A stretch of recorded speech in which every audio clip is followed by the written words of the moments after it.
Hey, what's up guys? So in this video, we will see how to change the theme on the Samsung Galaxy A26. Now to do that, just open the settings app on your smartphone.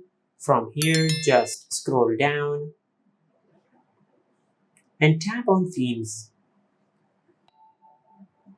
Now from here, just download any theme which you like. I will download this one. Now from here, just tap on download. Now just wait for a few seconds for the theme to download. Now, once the theme is downloaded, just tap on apply.